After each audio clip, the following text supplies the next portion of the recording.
मेले का शोर शराबा पूरे गांव में गूंज रहा था।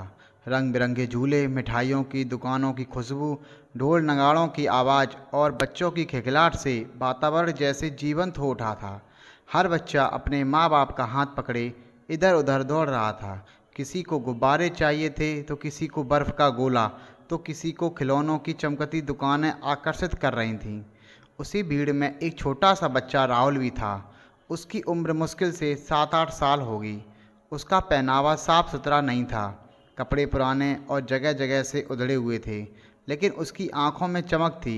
वह खिलौनों की दुकानों को बड़े ध्यान से देखता, फिर अपनी खाली जेब टटोलता और मायूस होकर आगे बढ़ जाता। राहुल की माँ ने उसे मेले में घुमाने तो लाया था, लेकिन उसके पास पैसे बहुत कम थे। उन पैसों से उन्हें घर के लिए ज़रूरी चीज़ें खरीदनी थीं। खिलौनों पर खर्च करना उसके लिए संभव नहीं था। माँ ने प्यार से उसके सिर पर हाथ फेरते हुए कहा, बेटा, आज नहीं, अगले साल सही। जब हमारे पास पैसे होंगे तब तुम्हें अच्छा सा खिलौना खरीद कर दूंगी। राहुल ने सिर हिलाया, लेकिन उसके छोटे दिल की ख्वाहिश आंखों से झलक रही थी। वह बार बार पीछे मुड़कर खिलौनों की चमकती दुकानों को देख रहा था। भीड़ में चलते चलते उसकी नज़र एक छोटी सी दुकान पर पड़ी। वहाँ रंग बिरंगे लकड़ी के खिलौने रखे थे, घोड़े, पंखे, छोटी गाड़ियाँ और बांसुरी। उन सब में राहुल की नज़र एक छोटे से लकड़ी के घोड़े पर टिक गई।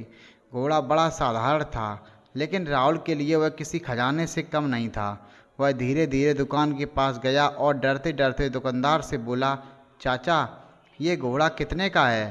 दुकानदार, जो लगभग 60-65 साल का बूढ़ा व्यक्ति था, सफ़ेद बाल और चेहरे पर झुर्रियाँ लिए हुए, ने मुस्कुराकर कहा, बेटा, ये सिर्फ 30 रुपए का है। राहुल ने अपने फटी जेब से हाथ डाला। उसकी मुट्ठी से सिर्फ 5 रुपए निकले। वह घबराकर बोला, मेरे पास तो सिर्फ 5 रुपए हैं। उसकी आंखें भर आईं। उसने धीरे से खिलौनों को वापस रख दिया और मुंह लटकाकर जाने लगा। दुकानदार ने बच्चे की आंखों में वो मासूम चाह देखी जो शायद उसने बरसों से किसी की नहीं देखी। उसका दिल भर आया। उसने आवाज़ लगाई, अरे बेटा, रुको ज़रा। राहुल ठिठक कर रुक गया और पलटकर देखने लगा। बूढ़े ने खिलौना घोड़ा उठाया और उसकी ओर बढ़ते हुए बोला, लो, ये घोड़ा तुम्हारा हुआ। राहुल की आंखें चमक उठी, लेकिन उसने मासूमियत से कहा, पर चाचा, मेरे पास पैसे तो नहीं हैं।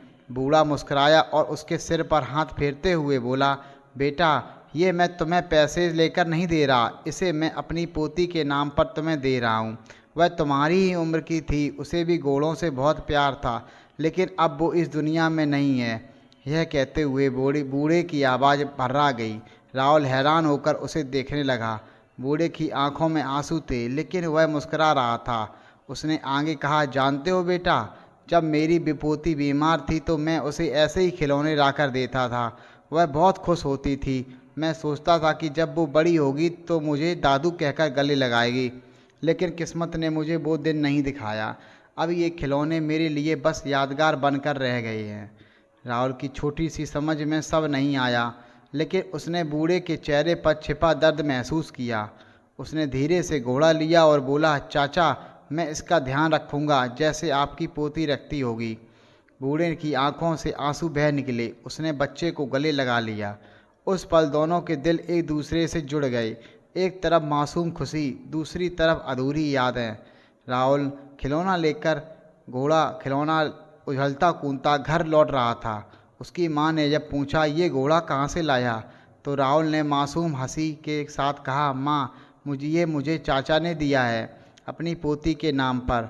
माँ ने बूढ़े दुकानदार को देखा जो दूर से मुस्कुराकर उन्हें देख रहा था। माँ की आंखें भी भर आईं। उसने मन ही मन सोचा, आज मेरे बेटे को सिर्फ एक खिलौना नहीं मिला, बल्कि एक बूढ़े दिल की अधूरी ख्वाहिश भी पूरी हुई। रात को जब मेले की भीड़ खत्म हो गई और सब दुकानदार अपना सामान समेटने लगे, तो बूढ़ा दुकानदार अकेला अपनी दुकान पर बैठा रहा। वह सोचने लगा, आज कई सालों बाद मेरी पोती की याद दर्द नहीं बल्कि सुकून बनकर आई।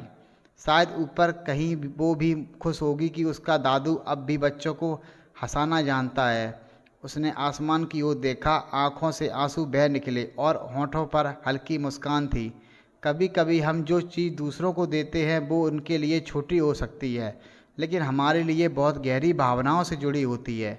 बूढ़े दुकानदार ने अपने दर्द को बांटकर एक बच्चे के चेहरे पर मुस्कान ला दी, और वही मुस्कान उसके दिल को सुकून दे गई। आखिरी खिलौना एक खिलौना भर नहीं था, बल्कि दो अधूरी जिंदगियों को जोड़ने वाला एक पुल था। एक तरफ मासूम बच्चा और दूसरी तरफ यादों में खोया बूढ़ा इंसान। दोस्तों, आज की कहानी आपको कैसी लगी कमेंट्स बॉक्स में ज़रूर बताएं, और ऐसी हेल्पफुल और मोटिवेशनल कहानी के लिए चैनल को लाइक करें, शेयर करें। और अगर आप हमारे चैनल पर पहली बार आए हैं तो दोस्तों प्लीज़ चैनल को सब्सक्राइब जरूर करें। मिलते हैं नई कहानी में। Okay, bye.